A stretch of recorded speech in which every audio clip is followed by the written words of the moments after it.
नमो विष्णुपदाय कृष्णप्रेष्ठाय भूतले श्रीमदे जयपताक स्वामिनिधि नामिने नमाचार्यपदाय निताय कृपाप्रदायिने भद्रगदा दामदाय नगरग्रामतारिणे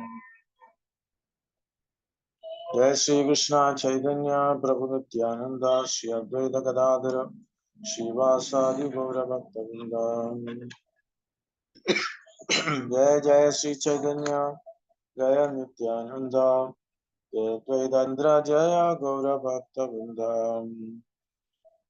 पंचतत्त्वात्मकं कृष्णं भक्तरूपस्वरूपकं भक्तावतारं भक्ताख्यं नमामि भक्तशक्तिकम् योऽन्तः प्रविश्य वात्मां प्रसुप्तां सञ्जीवशक्त्यग्रतरस्वधाम्नां अन्यांश्च हस्तश्रवणसगादीं प्राणां नमो भगवते पुरुषाय तुभ्यम् वाञ्छाकल्पतरुभ्यश्च कृपासिन्धुभ्येव च पतितानां पावेभ्यो वैष्णवेभ्यो नमो नमः।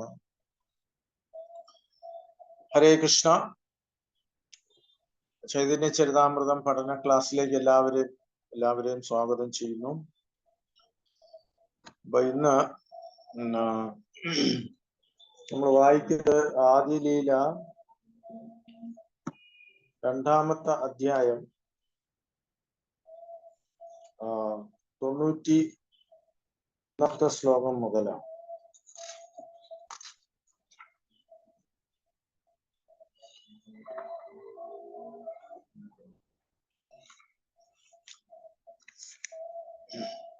സൗണ്ട് ശബ്ദത്തിന് എന്തെങ്കിലും പ്രശ്നം ഉണ്ടെങ്കിൽ പറയുക. 91, 92 അത്ര സർഗോ വിസർഗം സ്ഥാനം ഭൂഷണമുദയഃ മന്വന്തരേ ഈശാനുഗതാ നിരോധോ മുക്തിരാശ്രയഃ ദശമസ്യ വിശുദ്ധ്യർത്ഥം നവാനാഹ ലക്ഷണം വർണ്ണയന്തി മഹാത്മാനാ ശ്രുതേനാർത്ഥ ച അഞ്ജസാ. അത്ര സർഗോ വിസർഗശ്ച സ്ഥാനം പോഷണം ഭൂതയഃ മന്വന്തരേ ഈശാനുഗത നിരോധോർ മുക്തി ആശ്രയ ദശമസ്യ വിശുദ്ധ്യർത്ഥം നവാനാം ഇഹ ലക്ഷണം വർണ്ണയന്തി മഹാത്മാനഃ ശ്രുതേന അർത്ഥേന ച അഞ്ജസ. അതിന്റെ വിവർത്തനം ഇതാണ്. ഇവിടെ ശ്രീമദ് ഭാഗവതത്തിൽ 10 വിഷയങ്ങൾ വിവരിക്കുന്നു. ഒന്ന്, പ്രപഞ്ചദ്രവ്യങ്ങളുടെ സൃഷ്ടി. 2, ബ്രഹ്മാവിന്റെ സൃഷ്ടികൾ. 3, സൃഷ്ടിയുടെ നടത്തിപ്പ്. 4, ഭക്തന്മാർക്ക് നൽകപ്പെടുന്ന പ്രത്യേക അനുഗ്രഹം. 5, പ്രവൃത്തികൾക്കുള്ള പ്രചോദനം. 6, നിയമം അനുസരിക്കുന്ന മനുഷ്യർക്കുള്ള നിർദ്ദിഷ്ട ചുമതലകൾ. 7, ഭഗവാന്റെ അവതാരങ്ങളുടെ വിവരണം. 8, സൃഷ്ടിയുടെ സംഭരണം. 9, സ്ഥൂലവും സൂക്ഷ്മവുമായ ഭൗതിക അസ്തിത്വത്തിൽ നിന്നുള്ള മോചനം. പിന്നെ 10, ആത്യന്തിക ആശ്രയമായ പരമദിവ്യോത്തമ പുരുഷനായ ഭഗവാൻ. 10ാമത്തെ വിഷയം മറ്റെല്ലാത്തിനേക്കാളും ആശ്രയമാണ്. ഈ പരമമായ ആശ്രയത്തെ മറ്റ് 9 വിഷയങ്ങളിൽ നിന്നും വേർതിരിച്ചറിയുന്നതിന് മഹാജനങ്ങൾ 9ന്റെയും പ്രത്യക്ഷമോ പരോക്ഷമോ ആയ പ്രാർത്ഥനകളിലൂടെയും നേരിട്ടുള്ള വിശദീകരണങ്ങളിലൂടെയും വിവരിച്ചിരിക്കുന്നു. ഇതാണ് ഇതിന്റെ വിവർത്തനം. ഭാവാർത്ഥത്തില് പ്രഭുപാദര് കുറച്ചുകൂടെ വിശദമായി പറയുന്നുണ്ട്. ഇതിന് തൊട്ട് മുമ്പുള്ള ശ്ലോകം ദീപഹൈതേ യേച്ഛേ ബഹു ദീപേരജ്വലന മൂലേക ദീപയാഹ കരിയേ ഗണന. ഒരു ദീപത്തിൽ നിന്ന് മറ്റു ദീപങ്ങളെ കൊളുത്തപ്പെടാം എങ്കിലും ഞാൻ ആദ്യത്തെ ദീപത്തെ മൗലികമായി കരുതുന്നു. ഇപ്രകാരം കൃഷ്ണൻ കാരണങ്ങൾക്കും അവതാരങ്ങൾക്കുമെല്ലാം കാരണമാകുന്നു. അവിടുന്ന് കാരണമാണ്. ദുർവ്യാഖ്യാനങ്ങളെല്ലാം പരാജയപ്പെടുത്തുന്നതിൽ ദയവായി മറ്റൊരു ശ്ലോകം കേൾക്കൂ എന്ന് പറഞ്ഞുകൊണ്ടാണ് ഈ ശ്രീമദ് ഭാഗവതത്തിലെ ഈ ശ്ലോകം ഇവിടെ കൊടുത്തിരിക്കുന്നത്. ഇത് ശ്രീമദ് ഭാഗവതത്തിലെ 2:10 1-2 ഭാഗവത പുരാണത്തിലെ 10 പ്രതിപാദ്യ വിഷയങ്ങളെ തരം തിരിച്ചു പറയുന്നു. ഇവയിൽ 10ാമത്തേതാണ് മുഖ്യ വസ്തു. മറ്റു 9 വസ്തുവിൽ നിന്നും ഉരുത്തിരിയുന്ന വിഭാഗങ്ങളാണ്. ഈ 10 വിഷയങ്ങളും ചുവടെ ചേർക്കുന്നു. ഇപ്പോ ശ്രീമദ് ഭാഗവതത്തിലെ 10 വിഷയങ്ങളാണ് ഇവിടെ പ്രതിപാദിക്കുന്നത്. അപ്പൊ ഇത് വളരെ പ്രധാനപ്പെട്ട ഒരു വിഷയമാണ്. കാരണം ശ്രീമദ് ഭാഗവതത്തിൽ എന്തൊക്കെയാണ് വിവരിക്കുന്നത് നമ്മൾ അറിഞ്ഞിരിക്കണമല്ലോ. അപ്പൊ ഈ 10 കാര്യങ്ങളും പ്രഭുപാദര് ഇവിടെ എടുത്തു പറയുന്നുണ്ട്. ഒന്ന്, സർഗം. സർഗം എന്ന് പറഞ്ഞാല് വിഷ്ണുവിനാലുള്ള പ്രഥമ സൃഷ്ടി, അതായത് പ്രൈമറി ക്രിയേഷൻ എന്ന് പറയും. അതാണ് ആദ്യത്തത് സർഗം. അപ്പൊ ഇതില് പഞ്ചഭൂതങ്ങളുടെ ഉൽപാദനം, 5 ഇന്ദ്രിയ സംവേദന വസ്തുക്കൾ, 10 ഇന്ദ്രിയങ്ങൾ, മനസ്സ്, ബുദ്ധി, നിത്യാഹങ്കാരം, മഹത്വത്വം അഥവാ വിരാടരൂപം എന്നിവയുടെ പ്രകാശനം. ഇതാണ് ആദ്യത്തെ വിഷയം. ഇത് നമ്മള് ശ്രീമദ് ഭാഗവതത്തിൽ വളരെ വിശദമായി പ്രതിപാദിക്കുന്നുണ്ട് ഓരോ സബ്ജക്റ്റും. രണ്ടാമത്തത് വിസർഗം. വിസർഗം എന്ന് പറഞ്ഞാല് സെക്കൻഡറി ക്രിയേഷൻ, 2ാം ഘട്ട സൃഷ്ടി അഥവാ ബ്രഹ്മാണ്ടങ്ങളിലെ ചരാചരങ്ങളെ ഉൽപ്പാദിപ്പിക്കുന്നതിനുള്ള ബ്രഹ്മാവിന്റെ സൃഷ്ടി. അപ്പൊ ആദ്യം പ്രൈമറി ക്രിയേഷൻ ചെയ്യുന്നത് ഭഗവാനാണ്. 2ാമത്തെ ക്രിയേഷൻ അത് ബ്രഹ്മാവാണ്. ബ്രഹ്മാവിന് അതിനുള്ള പവർ ഭഗവാൻ കൊടുക്കുന്നുണ്ട്. 3ാമത്തത് സ്ഥാനം. ഭഗവാൻ വിഷ്ണുവിനായുള്ള ലോകത്തിന്റെ സംരക്ഷണം. സ്ഥാനം.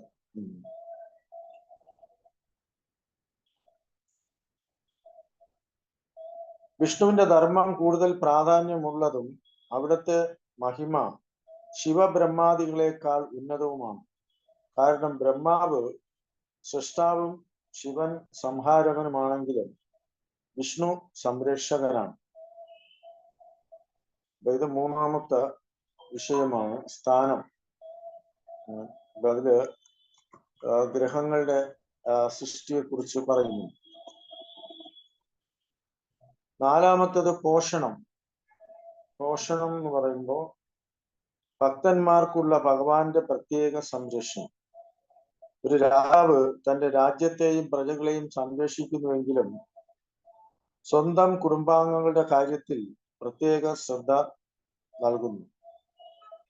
അതുപോലെ ഭഗവാൻ തനിക്ക് പൂർണ്ണമായും ആത്മസമർപ്പണം ചെയ്ത ഭക്തന്മാരുടെ കാര്യത്തിൽ പ്രത്യേക ശ്രദ്ധ നൽകുന്നു.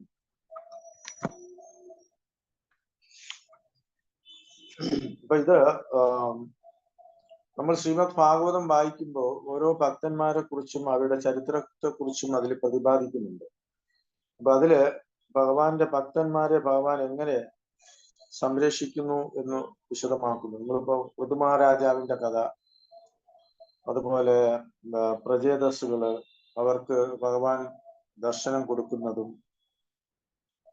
അവർക്ക് അവരെ അനുഗ്രഹിക്കുന്നതുമായിട്ടുള്ള കാര്യങ്ങളെല്ലാം അതിൽ വരുന്നുണ്ട്. അപ്പോ പൂർണ്ണമായും ആത്മസമർപ്പണം ചെയ്ത ഭക്തന്മാർ കാര്യത്തിൽ ഭഗവാൻ കൂടുതൽ ശ്രദ്ധ നൽകുന്നു. 5ാമത്തത് ഊതി. ഊതി എന്ന് പറഞ്ഞാല് അത് നമ്മളിവിടെ പറയുന്നത് ഊദയഹ. അർത്ഥസർഗോ വിസർഗജ സ്ഥാനം പോഷണം ഊദയഹ. സൃഷ്ടിക്കുള്ള പ്രചോദനം അഥവാ സംരംഭക ശക്തി, സ്ഥലകാലങ്ങളുടെയും വസ്തുക്കളുടെയും ആവശ്യങ്ങൾക്കനുസരിച്ചുള്ള എല്ലാ ആവിഷ്കാരങ്ങളുടെയും ഹേതു അതാണ്. ഇപ്പൊ സൃഷ്ടിപരമായിട്ടുള്ള പ്രചോദനം. ആറാമത്തേത് മന്വന്തരം.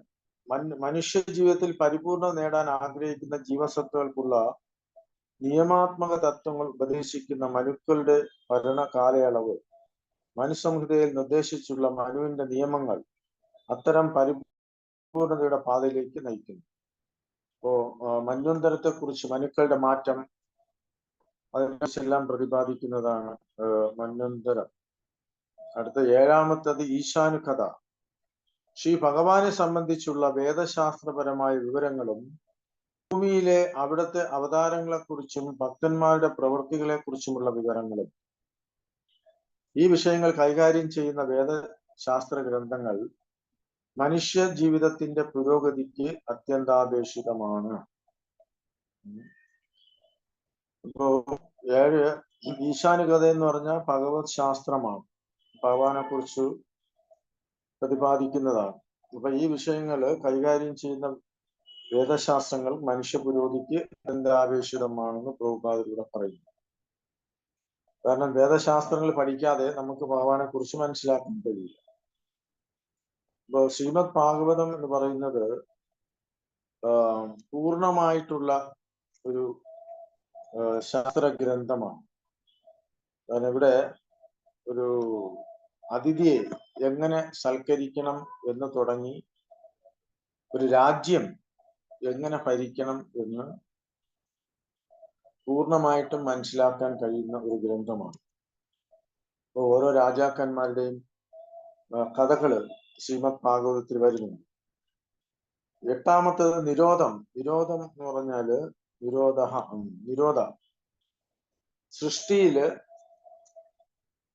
പ്രയോഗിച്ചിട്ടുള്ള എല്ലാ ശക്തികളുടെയും ഉൾവലിക്കൽ. അത്തരം ശക്തികളുടെ ഉത്ഭവം കാരണസമുദ്രത്തിൽ ശാശ്വതമായി ശയിക്കുന്ന വിഷ്ണുവിൽ നിന്നാണ്. അവിടുത്തെ വിശ്വാസനത്തോടുകൂടി പ്രത്യക്ഷമാകുന്ന വിശ്വാവിഷ്കാരം യഥാകാലം വിഘടിക്കുന്നു.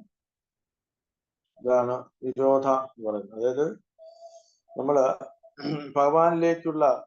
ഭഗവാന്റെ ലോകത്തിലേക്കുള്ള മടക്കയാത്രയെ കുറിച്ച് അതില് പ്രതിപാദ്യ വിഷയം. 9ാമത്തത് മുക്തി. സ്ഥൂല സൂക്ഷ്മ, അതായത് ശരീരം, മനസ്സ്, ആവരണങ്ങളാൽ പഞ്ചഭദ്രായി വ്യാപരിക്കുന്ന ബദ്ധാത്മാക്കളുടെ മോചനം.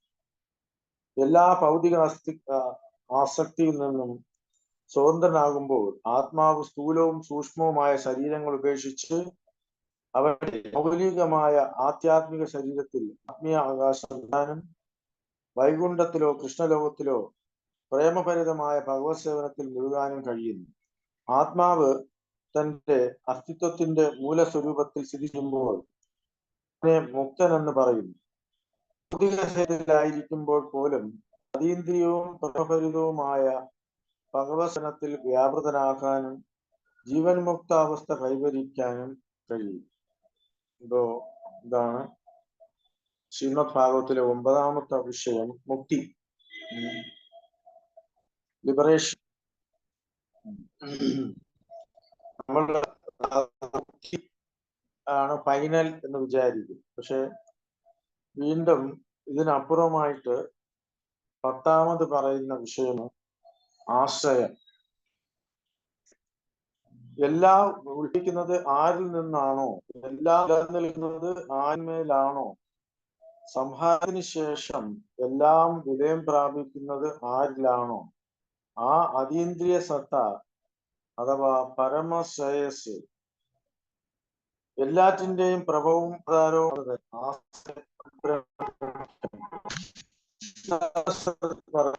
പോലെ ജനാദി അസ്യ യതഃ. ഭാഗവതം ഈ പരബ്രഹ്മത്തെ ആശയമെന്ന് പ്രത്യേകിച്ച് വിവരിക്കുന്നു. ശ്രീകൃഷ്ണനാണ് ഈ ആശയം. അതിനാൽ കൃഷ്ണശാസ്ത്രം പഠിക്കുകയാണ് ജീവിതത്തിലെ ഏറ്റവും വലിയ ആവശ്യം. ശ്രീമദ് ഭാഗവതം എല്ലാ ആവിഷ്കാരങ്ങളുടെയും ആശ്രയമായി ശ്രീകൃഷ്ണനെ സ്മരിക്കുന്നു. എന്തുകൊണ്ടെന്നാൽ അവിടുന്നാണ് പരമദിവ്യോത്തമ പുരുഷൻ, എല്ലാറ്റിന്റെയും ആദിമൂലവും അവരുടെയും വിഷയവും. ഹരേ കൃഷ്ണ. ഇതൊരു വലിയ സബ്ജക്റ്റാണ്. കാരണം ശ്രീമദ് ഭാഗവത്തിലെ 10 വിഷയങ്ങളും ഇവിടെ ചുരുക്കത്തിൽ പറഞ്ഞിരിക്കുക. ഇതില് നമ്മളിപ്പോ കഴിഞ്ഞ ക്ലാസ്സുകളില് വിഷ്ണു ഭഗവാനും കൃഷ്ണനും തമ്മിലുള്ള വ്യത്യാസം പറഞ്ഞു. അതുപോലെ ചൈതന്യ മഹാപ്രഭു സാക്ഷാൽ ഭഗവാൻ കൃഷ്ണനാണ്, കൃഷ്ണനിൽ നിന്ന് പിന്നല്ല പഠിച്ചു. അപ്പൊ ഇവിടെ കൃഷ്ണന് അല്ലെങ്കിൽ വിഷ്ണുവാണ് സുപ്രീം എന്നുള്ളതില് വൈഷ്ണവരെ സംബന്ധിച്ചോളം സംശയമില്ല. പക്ഷെ എന്നിരുന്നാലും വിഷ്ണുവും കൃഷ്ണനും തമ്മില് വ്യത്യാസമുണ്ട്. അപ്പൊ ശ്രീമദ് ഭാഗവതം പറയുന്നത് സ്വയം ഭഗവാൻ കൃഷ്ണ എന്ന് പറയുന്നുണ്ട്. കൃഷ്ണസ്തു ഭഗവാൻ സ്വയം ഭഗവാൻ കൃഷ്ണനാണെന്ന് പറഞ്ഞു. അപ്പൊ ഇവിടെ നമ്മള് വേറൊരു കഥ കേട്ടിട്ടുണ്ട്. നമുക്ക് ഭൃഗുമനി, എല്ലാ ഋഷിമാരും മുനിമാരും കൂടി ചേർന്ന് ഭൃഗുമനി എറിഞ്ഞെടുത്തിട്ട് ഒരു മൂവരില് ബ്രഹ്മ വിഷ്ണു ശിവൻ ആരാണ് സുപ്രീം എന്ന് മനസ്സിലാക്കാനായിട്ട് ഒരു പരീക്ഷണം നടത്തുന്നുണ്ട്. നിങ്ങൾ കേട്ടിരിക്കും ആ കഥ. അപ്പൊ അതില് ബ്രഹ്മാവിനെ സമീപിക്കുന്നുണ്ട്. അപ്പൊ ബ്രഹ്മാവിൽ നിന്നുള്ള റിയാക്ഷൻസ്, അതുപോലെ ശിവനെ പോയി സമീപിക്കുന്നുണ്ട് ഭൃഗുമനി. അപ്പൊ ശിവന്റെ റിയാക്ഷൻ. പക്ഷെ വിഷ്ണുവിന്റെ പോകുമ്പോ വിഷ്ണുവിന്റെ അടുത്ത് പോയി നെഞ്ചിൽ ചവിട്ടും. അപ്പോ ആ സമയത്ത് വിഷ്ണു ദേഷ്യമുണ്ടാവില്ല. പക്ഷെ ബ്രഹ്മാവിന് ദേഷ്യമുണ്ടാവും മനസ്സിൽ. പക്ഷെ ശിവനും ദേഷ്യമുണ്ടായി ഫിസിക്കലി അറ്റാക്ക് ചെയ്യാനായിട്ട് ശ്രമിക്കും. പക്ഷെ ഇവിടെ വിഷ്ണു അദ്ദേഹം എഴുന്നേറ്റ് വീണ്ടും ആ ഭൃഗുമുനിയുടെ പാദം തടവി കൊടുക്കുകയാണ്. അങ്ങയുടെ പാദം വേദനിച്ചോ എന്ന് ചോദിക്കുന്നുണ്ട്. പക്ഷെ അത് ലക്ഷ്മി ദേവിക്ക് ഇഷ്ടപ്പെട്ടില്ലെങ്കിലും ഭഗവാന്റെ ആ ലീല അല്ലെങ്കിൽ ഭഗവാന്റെ ശരിക്കുള്ള സ്വരൂപം അവിടെ ഭൃഗുമുനിക്ക് മനസ്സിലാക്കാൻ. അപ്പൊ ഗുരുവരില് സുപ്രീം പരമദിവ്യോത്തമ പുരുഷൻ വിഷ്ണുവാണ് എന്ന് മനസ്സിലാക്കുന്ന കഥയുണ്ട്. ഇവിടെ 10ാമത്തെ വിഷയം എന്ന് പറയുന്ന ആശ്രയം. അപ്പൊ അതിനെക്കുറിച്ച് ഇവിടെ പ്രഭുപാദര് പറയുന്നത് 2 വ്യത്യസ്ത തത്വങ്ങൾ ഇവിടെ പരിഗണിക്കപ്പെടേണ്ടതുണ്ട്. ആശ്രയവും ആശ്രിതവും. ആശ്രയം നൽകുന്ന വസ്തുവും ആശ്രയം തേടുന്ന വസ്തുവും. ആശ്രിതം ആശ്രയത്തിന്റെ കീഴിൽ നിലകൊള്ളുന്നു. ശ്രീമദ് ഭാഗവതത്തിൽ ആദ്യത്തെ 9 സ്കന്ധങ്ങളിൽ സർഗം മുതൽ മുക്തി വരെ ലിബറേഷൻ, പുരുഷാവതാരങ്ങൾ, മറ്റവതാരങ്ങൾ, തടസ്തി, ബാഹ്യശക്തി അഥവാ ഭൗതിക ലോകം ഇവിടെ വിവരിച്ചിട്ടുള്ള ആദ്യത്തെ 9 വിഭവങ്ങളെയും ആശ്രിത എന്ന തത്വത്തിൽപ്പെടുത്തുന്നു. ശ്രീമദ് ഭാഗവതത്തിന്റെ പ്രാർത്ഥനകളെല്ലാം പക്ഷെ ആശ്രയ തത്വമായ ശ്രീകൃഷ്ണനെ ലക്ഷ്യമാക്കിയിട്ടുള്ളതാണ്. ശ്രീമദ് ഭാഗവതം വർണ്ണിക്കുന്നതിൽ നിപുണരായ മഹാത്മാക്കൾ ചിലപ്പോൾ നേരിട്ടുള്ള വർണ്ണനകളിലും ചിലപ്പോൾ കഥകളിലൂടെയുള്ള പരോക്ഷ വർണ്ണനകളിലൂടെയും ഈ 9 വിഭാഗത്തെ ശുഷ്കാന്തിയോടെ ചിത്രീകരിച്ചു. യഥാർത്ഥ ലക്ഷ്യം പരമനിരപേക്ഷ സത്തയായ ശ്രീകൃഷ്ണനെ പൂർണ്ണമായി അറിയുകയാണ്. ഭൗതികവും ആധ്യാത്മികവുമായ മുഴുവൻ സൃഷ്ടിയും അവിടെ നിന്നിൽ വിശ്രമിക്കുന്നുവെന്നതാണ് ഇതിന്. നമ്മൾ വായിക്കുന്നത് ചൈതന്യ ചരിതാമൃതമാണെങ്കിലും ഇവിടെ ഈ ഒരു അധ്യായത്തില് ഈ ഒരു ലോകം ശ്രീമദ് ഭാഗവതത്തിന്റെ മഹാത്മ്യമാണ് വെളിവാക്കുന്നത്. അപ്പോ മുക്തിക്ക് അപ്പുറമാണ് ആശ്രയം. അപ്പൊ ആശ്രയം പറഞ്ഞാല് പൂർണ്ണമായും ഭഗവാനിൽ ശരണാഗതി പ്രാപിക്കുന്നതാണ് ആശ്രയം എന്ന് പറഞ്ഞത്. നമുക്കറിയാം ബലി മഹാരാജാവ് സർവാത്മാ ശരണം പൂർണ്ണമായും ഭഗവാനില് അർപ്പിക്കും. അപ്പൊ ചൈതന്യ മഹാപ്രഭുവിന്റെ ഉദ്ദേശവും ശരണാഗതി എന്ന് പഠിക്കുക എന്നതായിരുന്നു. കാരണം ഭഗവത്ഗീതയിൽ കൃഷ്ണൻ പറയുന്നുണ്ട്, എന്താണ്? സർവധർമാൻ പരിത്യജ്യ മാമേകം സംപ്രജ അഹം ത്വാം സർവപാപേഭ്യോ മോക്ഷയിഷ്യാമി മാ ശുച. അപ്പോ എല്ലാ ധർമ്മങ്ങളും ത്യജിച്ച് എന്നിൽ പൂർണ്ണമായും ശരണം പ്രാപിക്കണമെന്ന് ഭഗവാൻ പറയും. പക്ഷെ എങ്ങനെ ശരണം പ്രാപിക്കണമെന്ന് കാണിച്ചു തരുന്നതിന് വേണ്ടിയാണ് ഭഗവാൻ ചൈതന്യ മഹാപ്രഭു ഭക്തന്റെ രൂപത്തിൽ അവതരിച്ച് നമ്മളെ പഠിപ്പിച്ചത്. അപ്പൊ ഇവിടെ പൂർണ്ണ ശരണാഗതി എന്ന് പറയുമ്പോൾ നമ്മൾ നേരത്തെ പഠിച്ചിട്ടുള്ളതാണ്, അതുകൊണ്ട് വിശദീകരിക്കുന്നില്ല. ആനുകൂല്യസ്യ സങ്കല്പ പ്രതികൂല്യസ്യ വചനം ചക്ഷുശ്രുതി വിശ്വാസോ തുടങ്ങുന്ന ആ ശ്ലോകമാണ്. അപ്പൊ അതില് ശരണത്ത് പറയുമ്പോൾ നമ്മള് പൂർണ്ണമായും ഭഗവാന് ആശ്രയിക്കുന്നു. അതായത് ഒരു തരത്തിൽ നമ്മൾ ഭഗവാന് വിൽക്കപ്പെടുന്ന ഒരവസ്ഥ. അപ്പൊ ഞാൻ എന്റെ ഒരു പ്രോഡക്റ്റ് വേറൊരാൾക്ക് വിറ്റ് കഴിഞ്ഞാല് പിന്നെ അതിനേക്കതിൽ അവകാശമില്ല. അതിന്റെ പൂർണ്ണ ഉത്തരവാദി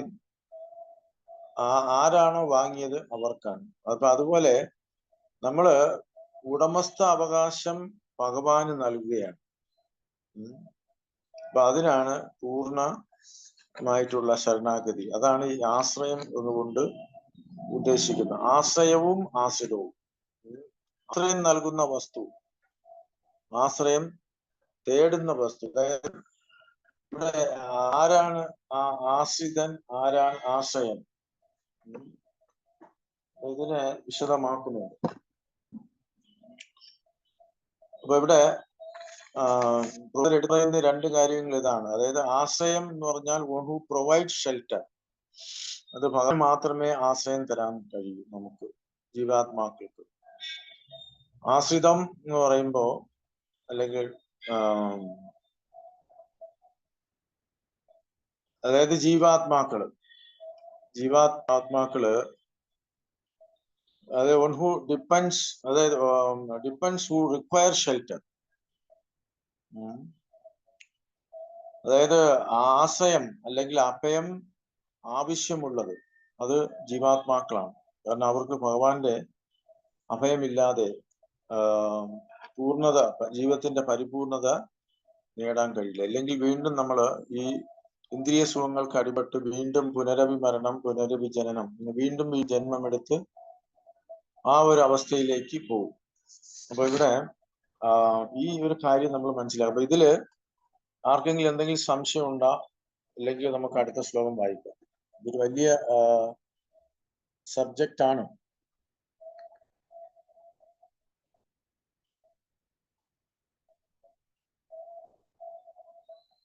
ഈ ഒരു സബ്ജക്റ്റിൽ ആർക്കെങ്കിലും സംശയമുണ്ടോ?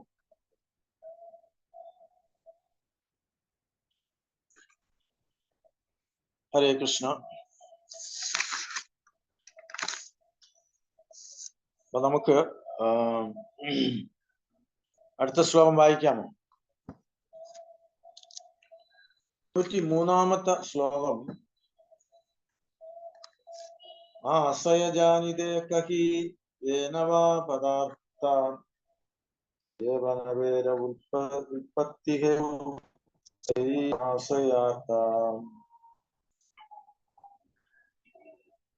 പരമമായ ആശ്രയത്തെ വ്യക്തമായി തിരിച്ചറിയുന്നതിനായി മറ്റു 9 വിഭാഗങ്ങളും ഞാൻ വിവരിച്ചു. 9ന്റെയും ആവിർഭാവ കാരണത്തെ ആശ്രയമെന്ന് ശരിയായി വിളിക്കുന്നു. കുറച്ചുകൂടി ഒരു വിശദീകരണം ഇവിടെ നൽകുകയാണ്. 94 കൃഷ്ണയേക സർവാശ്രയ കൃഷ്ണ സർവധാമ കൃഷ്ണേര ശരീരേ സർവവിശ്വേശ്വര വിശ്രാമ. പരമപുരുഷ ഭഗവാൻ ശ്രീകൃഷ്ണനാണ് എല്ലാറ്റിന്റെയും ആശ്രയവും ധാമവും. സർവവിശ്വങ്ങളും അവിടത്തെ തിരുവുടലിൽ കുടികൊള്ളുന്നു. അപ്പോ ഈ ശ്ലോകത്തിൽ വീണ്ടും ശ്രീകൃഷ്ണനാണ് പരമദിവ്യോത്തമ പുരുഷൻ എന്ന് വീണ്ടും സ്ഥാപിക്കുകയാണ്. ഈ ചാപ്റ്ററിന്റെ ഉദ്ദേശം അത് തന്നെയാണ്. അപ്പൊ സർവവിശ്വങ്ങളും എല്ലാം ഭഗവാന്റെ ഉടലിൽ തന്നെ, തിരുവുടലിൽ കുടികൊള്ളുന്നു എന്ന് പറയുന്നു. 95, അതിന് പർപ്പോട്ടില്ല. 95 ദശമേ ദശമം ലക്ഷ്യം ആശ്രിതാശ്രയ വിഗ്രഹം ശ്രീകൃഷ്ണാഖ്യം പരം ധാമ ജഗദ്ധാമ നമാമി. ശ്രീമദ് ഭാഗവതത്തിന്റെ ദശമസ്കന്ധം ആത്മാക്കളുടെ ആശ്രയമായ 10ാമത്തെ വസ്തുവിനെ വെളിപ്പെടുത്തുന്നു. ജഗത്തിന്റെ മൂലസ്രോതസ്സാകുന്ന ശ്രീകൃഷ്ണൻ എന്നറിയപ്പെടുന്ന പരംധാമമായ അവിടന്നിനെ ഞാൻ പ്രണമിക്കുന്നു. അപ്പൊ ഇത് ശ്രീമദ് ഭാഗവതത്തിന്റെ ദശമസ്കന്ധം 1-ാം അധ്യായത്തിന്റെ 1-ാം ശ്ലോകത്തിലെ ശ്രീധര സ്വാമി നൽകിയിട്ടുള്ള ഭാഷ്യത്തിൽ നിന്നുള്ള ഉദ്ധരണി. 96 കൃഷ്ണേര സ്വരൂപാര ശക്തി ത്രയ കൃഷ്ണേര സ്വരൂപാരാം ശക്തിത്രയാജ്ഞാന യാന്താഹയാതാഹി കൃഷ്ണേദ ജ്ഞാനഃ. ശ്രീകൃഷ്ണന്റെ സത്യസ്വരൂപവും ത്രിവിധ ശക്തിവിശേഷങ്ങളും അറിയുന്ന ഒരുവന് അവിടനെ കുറിച്ച് അജ്ഞനായി തുടരാൻ ആവില്ല. അതില് പ്രഭുപാദര് ഭാവാർത്ഥം നൽകുന്നുണ്ട്. ശ്രീ ജീവഗോസ്വാമി തന്റെ ഭഗവത് സന്ദർഭത്തിൽ 16 പറയുന്നു, മനുഷ്യന്റെ മാനസിക അനുമാനങ്ങളുടെ വ്യാപ്തികൾക്കെല്ലാം ഉപരിയായി അവയുടെ സ്വാഭാവിക ക്രമത്തിൽ പ്രവർത്തിക്കുന്ന അവിടുത്തെ ശക്തിവിശേഷങ്ങളാൽ പരമനിരപേക്ഷ സത്ത അഥവാ പരമശ്രേയസ് ഒരേ സമയം 4 അതീന്ദ്രിയ ഭാവങ്ങളിൽ വർത്തിക്കുന്നു. അപ്പോൾ ശ്രദ്ധിച്ച് കേൾക്കുക. അവിടുത്തെ ആദിമ വ്യക്തിത്വം, അതായത് രണ്ടാമത് വ്യക്തിശൂന്യ ബ്രഹ്മചൗരി, മൂന്നാമത്തത് വിഭിന്നാംശങ്ങളായ ജീവസ്ഫുലിംഗങ്ങൾ, അതായത് ജീവരാശികൾ, പിന്നെ സർവകാരണങ്ങൾക്കും കാരണമായ പ്രധാനം. സൂര്യപ്രകാശം, സൂര്യഗ്രഹത്തിലേക്കുള്ള സൂര്യരശ്മികൾ, അന്യവസ്തുക്കളിലുള്ള സൂര്യന്റെ പ്രതിഫലനങ്ങൾ എന്നീ 4 വിശേഷകൾ നിലകൊള്ളുന്ന സൂര്യനോട് ഈ പരിപൂർണ സത്യത്തെ താരതമ്യം ചെയ്തിരിക്കുന്നു. ഇവിടെ പരമശ്രേയസ്, അതായത് നമ്മൾ നേരത്തെ പഠിച്ചിട്ടുള്ളതാണ്. ഒരേ സമയം 4 അതീന്ദ്രിയ ഭാവങ്ങളിൽ, അതായത് ഭഗവാനെ നമ്മൾ നേരത്തെ പഠിച്ചു 3 തലത്തിലാണ് സാക്ഷാത്കരിക്കുന്നത് എന്ന് പഠിച്ചു. അപ്പൊ ഇതിൽ ഇവിടെ 4 കാര്യങ്ങൾ എടുത്ത് പറയുന്നു. ഒന്ന്, ഭഗവാന്റെ വ്യക്തിത്വം. അപ്പൊ അതിനെ സൂര്യദേവനോട് ഉപമിച്ചിരിക്കുകയാണ് ഇവിടെ.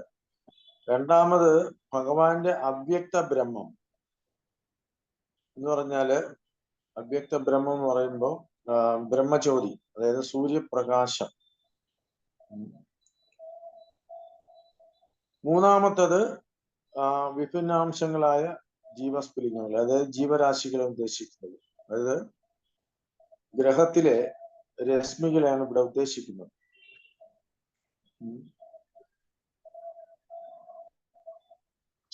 നാലാമത്തത് പിന്നെ സർവകാരണങ്ങൾക്കും കാരണമായ പ്രധാനം, അതാണ്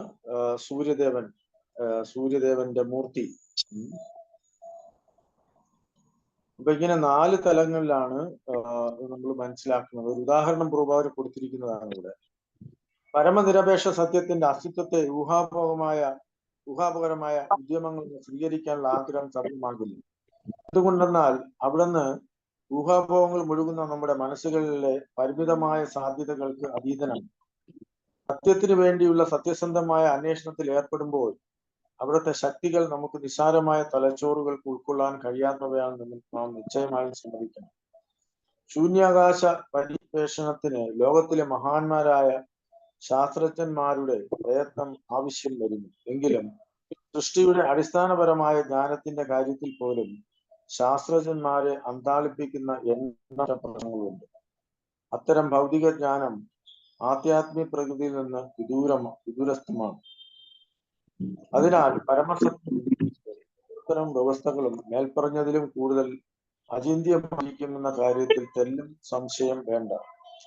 ഇതൊരു ലോങ് പർപ്പോർട്ട് ആണല്ലോ. ഓക്കെ, അപ്പൊ ഇവിടെ പ്രഭാകർ പറയുന്നത് ഭഗവാനെ കുറിച്ച് മനസ്സിലാക്കുക അത്ര എളുപ്പമല്ല. ഭഗവാന്റെ ശക്തികളെ മനസ്സിലാക്കാൻ എത്രയോ പരാശക്തി വിവിധ പറയുന്നുണ്ട്. ഭഗവാൻ ഒരുപാട് ശക്തികളുണ്ട്, എണ്ണമറ്റ ശക്തികൾ. അപ്പൊ അതിനെ നമ്മൾ മൂന്നായിട്ട് തരംതിരിച്ചാണ് നമ്മൾ നേരത്തെ പഠിച്ചത്. അപ്പൊ ഇവിടെ സാധാരണ ഒരു വ്യക്തിക്ക് ഇത് മനസ്സിലാക്കാൻ പറ്റില്ല, അത് നമ്മൾ സമ്മതിക്കാൻ തന്നെ വേണമെന്ന് പറയുന്നത്. ഇപ്പൊ ശാസ്ത്രജ്ഞന്മാരെല്ലാം ഒരുപാട് ഗവേഷണങ്ങളും പരീക്ഷണങ്ങളും ഒക്കെ നടത്തുന്നുണ്ട്. പക്ഷെ അവർക്ക് ഭഗവാനെ കുറിച്ച് മനസ്സിലാക്കാൻ കഴിയില്ല. കാരണം അവര് പ്ലാറ്റ്ഫോമിലാണ്. അപ്പൊ ഇത് ഭഗവാനെ കുറിച്ച് ഉള്ളത് ജ്ഞാനം എന്ന് പറയുന്നത് ദിവ്യമാണ്, ആധ്യാത്മികമാണ്. ഒരു ഭഗവാന്റെ ഭക്തന്റെ അല്ലെങ്കിൽ ഗുരുവിന്റെ അനുഗ്രഹത്തോടു കൂടി മാത്രമേ ഇത് മനസ്സിലാക്കാൻ കഴിയൂ.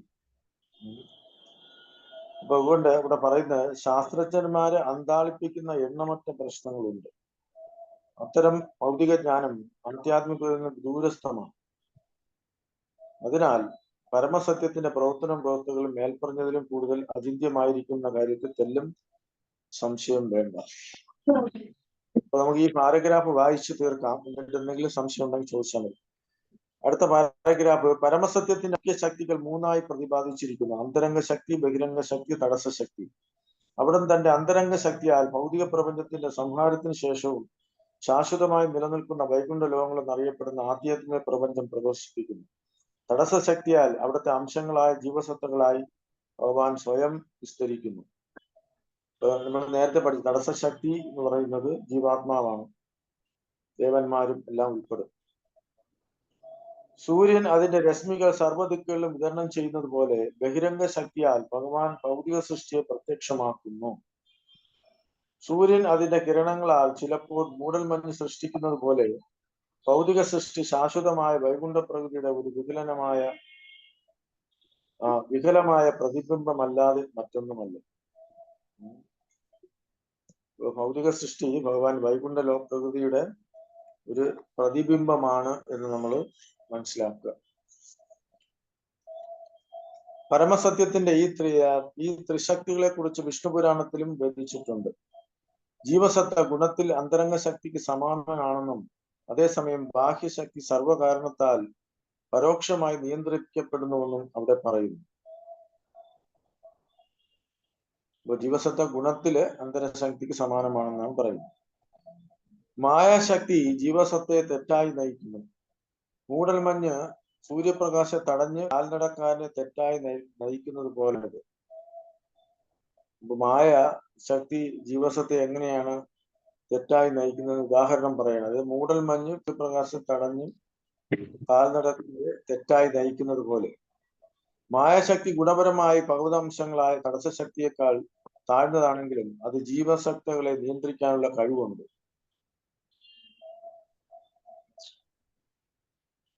മൂടൽമഞ്ഞിന് സൂര്യനെ മൊത്തമായി ആവരണം ചെയ്യാൻ കഴിവില്ലെങ്കിലും ഒരു നിശ്ചിത ഭാഗത്തെ സൂര്യരശ്മികളുടെ പ്രവർത്തനം തടസ്സപ്പെടുത്താൻ അതിന് കഴിവുണ്ട്. മായാശക്തിയാൽ ആവരണം ചെയ്യപ്പെട്ട ജീവസത്തകൾ നിസ്സാരമായ ഉറുമ്പിൻ്റെത് മുതൽ ലോകത്തിന്റെ നിർമ്മാതാവായ ബ്രഹ്മാവിന്റെ വലിപ്പമുള്ള ശരീരങ്ങളിൽ വിവിധ ജീവിവർഗങ്ങളിൽ പ്രത്യക്ഷമാകുന്നു. അവ്യക്തഗതമായ വീക്ഷണത്തിൽ സർവകാരണമെന്ന് കാണപ്പെടുന്ന പ്രധാനം എന്ന തത്വം വാസ്തവത്തിൽ പരമപുരുഷനല്ലാതെ വേറൊന്നുമല്ല എന്ന് ആന്തരിക ശക്തിയിൽ വർദ്ധിക്കുന്ന ഒരു ഭഗവാന് മുഖാമുഖം ദർശിക്കുന്നതിലൂടെ അനുഭവേദ്യമാകും. ഭഗവാൻ തന്റെ അചിന്ത്യ ശക്തിയാൽ ഭൗതികമായ വിശ്വത്തിന്റെ വിരാട രൂപം സ്വീകരിക്കുന്നു. മൂന്ന് ശക്തികളും അന്തരംഗ, ബഹിരംഗ, തടസ്സ ആത്യന്തിക വീക്ഷണത്തിൽ ഒന്ന് തന്നെയാണെങ്കിലും പ്രവർത്തനത്തിൽ വ്യത്യസ്തമാണ്. അപ്പോൾ എല്ലാം ഭഗവാന്റെ ശക്തിയാണെങ്കിലും അത് വ്യത്യസ്തമായാണ് പ്രവർത്തിക്കുന്നത്. വ്യത്യസ്ത ക്രമീകരണങ്ങളിൽ തണുപ്പും ചൂടും ഉത്പാദിപ്പിക്കപ്പെടാൻ കഴിയുന്നത് ഒരേ വിദ്യുശക്തി പോലെ ബാഹ്യവും തടസ്സവുമായ ശക്തികൾ വ്യത്യസ്ത അവസ്ഥകൾ കീഴ്പ്പെട്ടിരിക്കുന്നതിനാലാണ് അങ്ങനെ വിളിക്കപ്പെടുന്നത്. എന്നാൽ മൗലികമായ അന്തരംഗ ശക്തിയിൽ അത്തരം നിബന്ധാവസ്ഥകളില്ല എന്ന് മാത്രമല്ല, ബാഹ്യശക്തിയുടെ നിബന്ധനകൾക്ക് തടസ്സശക്തിയുടെ നിയമങ്ങൾക്ക് തിരിച്ച് ബാഹ്യശക്തിയോ സ്വാധീനിക്കാനില്ല. പരമോന്നതനായ ഭഗവാന്റെ ഈ ശക്തികളുടെല്ലാം സങ്കീർണതകൾ ഗ്രഹിക്കാൻ കഴിയുന്ന ഒരുവന് പിന്നീട് ഒരിക്കലും അല്പജ്ഞാനത്തിന്റെ സ്വാധീനത്താൽ അനുഭവജ്ഞാനത്തിൽ മാത്രം വിശ്വാസം അർപ്പിക്കുന്ന ഒരു അവ്യക്തവേദിയായി നിലകൊള്ളാൻ കഴിയുകയില്ല.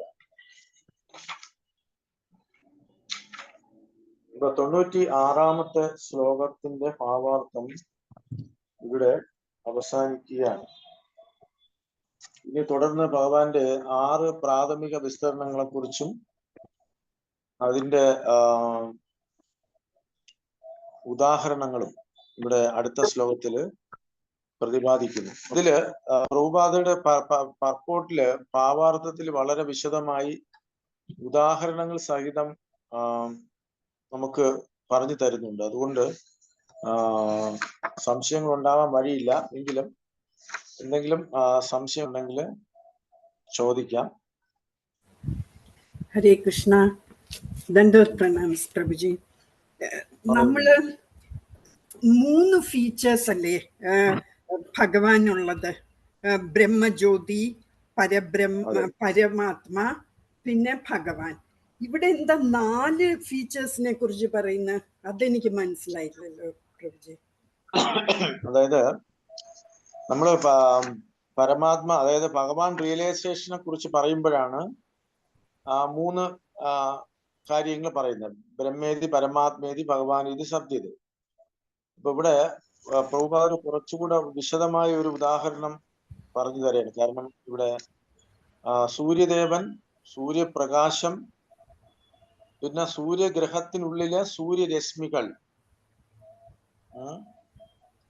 പിന്നെ 4ാമത് അന്യവസ്തുക്കളിലുള്ള സൂര്യന്റെ പ്രതിഫലനങ്ങൾ എന്നീ 4 വിഷയം. ഇപ്പൊ കുറച്ചുകൂടെ അത് വിശദമാക്കാൻ വേണ്ടിയാണ് പ്രഭുപാദർ ഉദാഹരണ സഹിതം അത് പറഞ്ഞിരിക്കുന്നത്. അപ്പൊ അതുകൊണ്ട് തെറ്റല്ല, ആ 3 കാര്യങ്ങൾ ശരിയാണ്.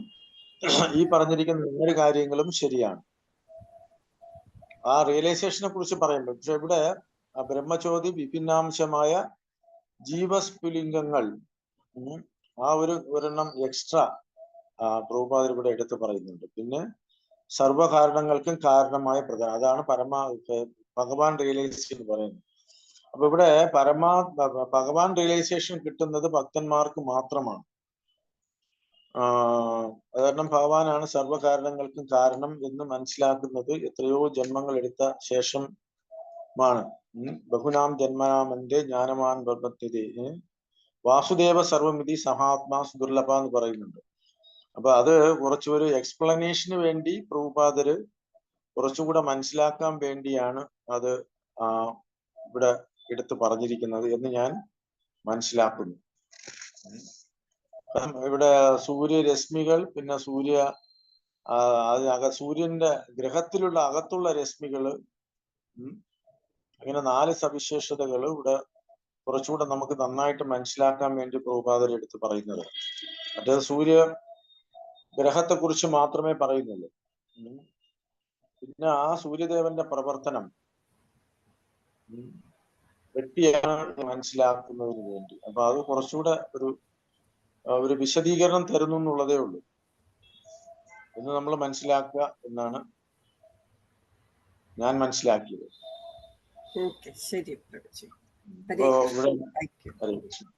കാരണം പ്രഭുപാദരുടെ അടുത്ത് പലപ്പോഴും പലരും ചോദിച്ചിട്ടുണ്ട്, നമ്മളടുത്തും പലരും ചോദിക്കാറുണ്ട്, നിങ്ങൾ ഭഗവാനെ കണ്ടിട്ടുണ്ടോ? അങ്ങനെ ആരെങ്കിലും ചോദിച്ചിട്ടുണ്ടോ? അപ്പോ പ്രഭുപാദരുടെ അടുത്തും പത്രക്കാർ ഒരുപാട് പേര് ഇതിൽ ചോദിച്ചു, നിങ്ങൾ ഭഗവാനെ കണ്ടിട്ടുണ്ടോ, സംസാരിക്കാറുണ്ടോ? പ്രഭുപാദർ യെസ്. കാരണം അത് അതീന്ദ്രിയ തലത്തിലുള്ളവർ, അതായത് പ്രഭുപാദർ നമുക്കറിയാം പരിശുദ്ധ ഭക്തനാണ്. അപ്പോ പ്രഭുപാദര്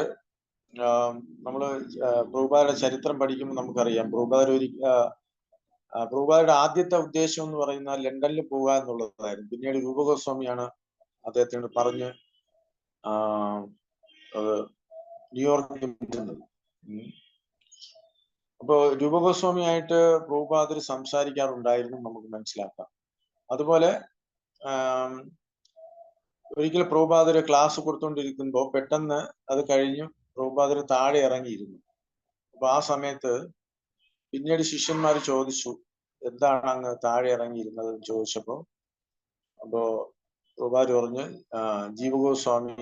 രൂപഗോസ്വാമിയും ഭക്തി സിദ്ധാന്ത സരസ്വതി ഠാക്കൂർ എന്റെ ആധ്യാത്മിക ഗുരുവും അവിടെ വന്നിരുന്നു എന്ന് പറഞ്ഞു.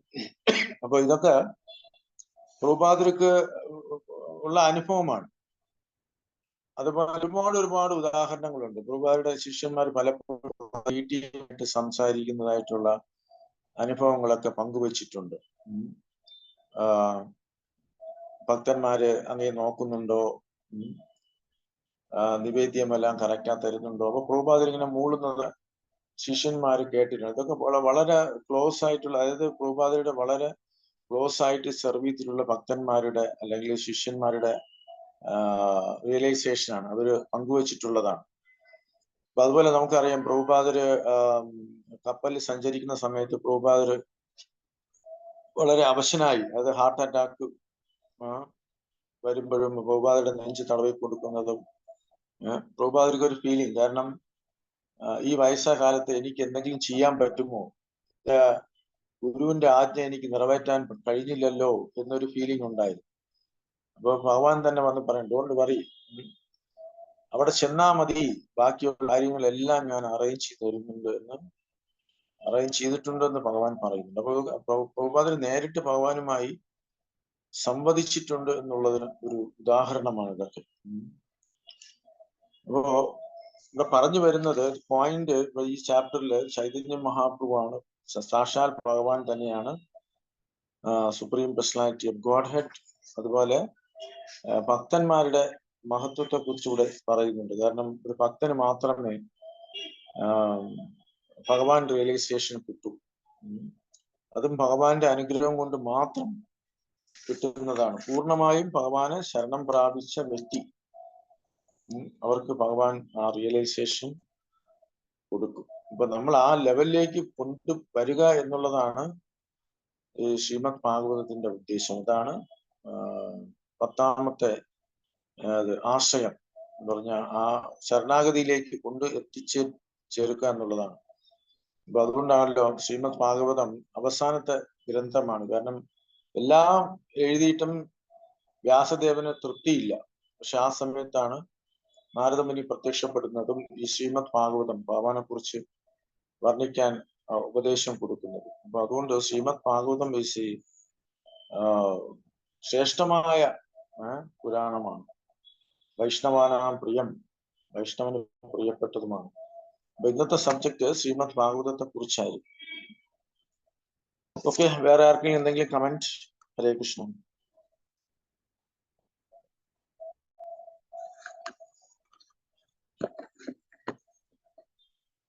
വേറെ എന്തെങ്കിലും പോയിന്റ്സ് ആഡ് ചെയ്യാനുണ്ടെങ്കിൽ ആഡ് ചെയ്യാം. കാരണം ഞാൻ അധികം പ്രിപ്പയർ ചെയ്തിട്ടില്ല, ജസ്റ്റ് ഒന്ന് വായിച്ചു. കാരണം ഇതും ഒരു വലിയ സബ്ജക്റ്റ് ആണ്. പ്രഭു, താങ്ക് യു പ്രഭു. ഹരേ കൃഷ്ണ. ഹരേ കൃഷ്ണ. നന്ദി പ്രഭുജി, വളരെ നന്ദി. ഞാൻ ജഗന്നാഥപുരി ഡാമിന്ന് തിരിച്ചു വന്നുകൊണ്ടിരിക്കുന്നു പ്രഭു. ഹരേ കൃഷ്ണ. എന്ത് പ്രഭു? ജഗന്നാഥ് ബലദേവ് സുഭദ്രാമയ്ക്ക് ജയ്. ജയ് ജയ് ജയ്. രഥയാത്ര കണ്ടു? ഭഗവാന്റെ കൃപയാൽ പ്രഭു, ഭഗവാന്റെ കൃപയാൽ. ഈ പ്രഭു പെട്ടെന്ന് ഇവിടെ വരിക, നമുക്ക് അടുത്ത രഥയാത്ര. അതെ പ്രഭുജി, ഭഗവാന്റെ കൃപ. Thank you പ്രഭുജി. ഹരേ കൃഷ്ണ. നല്ല ക്ലാസ്. ഹരേ കൃഷ്ണ. ഹരേ കൃഷ്ണ.